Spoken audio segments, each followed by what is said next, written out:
দর্শক মণ্ডলী, আমি এবারে কথা বলছি চুয়াডাঙ্গা জেলার দামুড়হুদা উপজেলার কার্পাসডাঙ্গা ইউনিয়নে মিশন পাড়ায় অবস্থিত আমাদের জাতীয় কবি কাজী নজরুল ইসলামের স্মৃতি ঘেরা এই আটচালা ঘরের সামনে।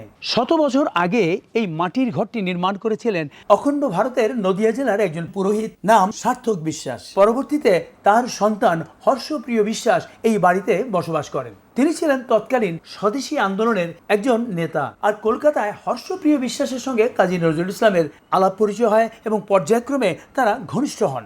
এবং সেই পরিচয়ের সূত্র ধরেই 1926 সালে 27 বছর বয়সে কবি সপরিবারে এই বাড়িতে বেড়াতে আসেন। 2 মাস এখানে অবস্থানকালে কবি এখানে বসে রচনা করেছিলেন কিছু উপন্যাস, গল্প এবং কবিতা। জেলা প্রশাসনের উদ্যোগে এই স্মৃতিকে ধরে রাখার জন্য তার বাড়ির সামনে নির্মাণ করা হয়েছে একটি স্মৃতিস্তম্ভ। কবির স্পর্শধন্য ভৈরব নদী পাড়ের সেই ঘাটের সিঁড়িটির অংশবিশেষ এখনো আছে। আমরা এবারে যাব এই আটচালা ঘরের সামনের দিকে। এই বাড়িটিতে বর্তমানে বসবাস করছেন হর্ষপ্রিয় বিশ্বাসের নাতি অর্থাৎ দৌহিত্র প্রকৃতি বিশ্বাস। তারা 6 ভাই এবং এই 6 ভাই মিলেই বংশানুক্রমে এই বাড়িটির রক্ষণাবেক্ষণ করছেন। দেখতে মাটির ঘর মনে হলেও এই ঘরটির ভেতরে রয়েছে ইটের গাঁথুনি।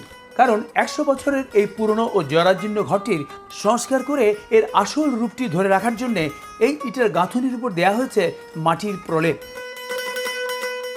দর্শক মণ্ডলী, আমরা এবারে কথা বলবো হর্ষপ্রিয় বিশ্বাসের দৌহিত্র প্রকৃতি বিশ্বাসের সঙ্গে। আমরা জেনেছি যে প্রায় 100 বছর ধরে আপনারা এই ঘরটির রক্ষণাবেক্ষণ করছেন। এটা কিভাবে করছিলেন? বংশ পরম্পরায় আমরা এটা রক্ষা করি, কিছুটা সংস্কার করা হয়েছে দেখতে পাচ্ছেন। আমরা এটা রক্ষা করে যাচ্ছি এখনো। আমাদের আশা কি নজরুলের স্মৃতি জীবন্ত থাকে, কারণ ঘরটি অনেক স্মৃতি বিজড়িত। আমরা শুনেছি যে কবি এখানে 2 মাস থাকাকালীন কিছু লেখালেখি করেছিলেন। আপনি কি জানা আছে কি কি লিখেছিলেন তিনি? আমার যতটুকু জানা আছে যে উনি মৃত্যু ক্ষুধা উপন্যাসের কিছু অংশ এই প্রেক্ষাপটকে কেন্দ্র করে লিখছে। যে আমাদের সামনে মিশন বাউন্ডারি আছে, আর ওই পাশ দিয়ে বড় বড় ঝাউ গাছ ছিল। ওই ঝাউ গাছ থেকে একটা সাপ মারা হয়, আর এই সাপকে কেন্দ্র করে উনি পদ্মগোত্র লিখছে এরকম।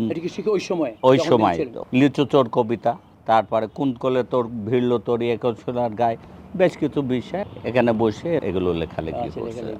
আচ্ছা, এখানে তো সেই বিখ্যাত লিচু চোর কবিতাটির তালপুকুরটি রয়েছে, তাই না? হ্যাঁ, সেটাকে একটু দেখানো যাবে? হ্যাঁ হ্যাঁ, দেখা যাবে। চলুন আমরা একটু দেখে আসি। এই সেই তালপুকুর। এটাই সেই তালপুকুর। পুকুর কোথায়? পানি নেই, পুকুর এখন তো ভরাট হয়ে গেছে।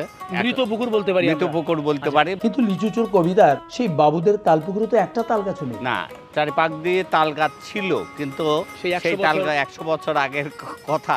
পরে তো ওই তাল গাছগুলো কাটা হয়েছে। আমার মনে হয় যদি সংরক্ষণ করা হতো তাহলে এই পুকুরে পানি থাকতো, চারিদিকে আবার সেই নতুন ভাবে তাল গাছ সুন্দর হতো, সুন্দর। আর লিচু বাগানটা কোথায়? লিচু বাগান এই যে আগের সেই গাছ। এটাও তো দেখতে পাচ্ছি আমি লিচু গাছ। হ্যাঁ, এটা লিচু গাছ, পরে আমরা লাগাইছি। মানে এটা স্মৃতি ধরে রাখার জন্য আপনি সেই জায়গায় এই লিচু গাছ লাগানো হয়েছে। অনেক ধন্যবাদ আপনাকে, অনেক ধন্যবাদ।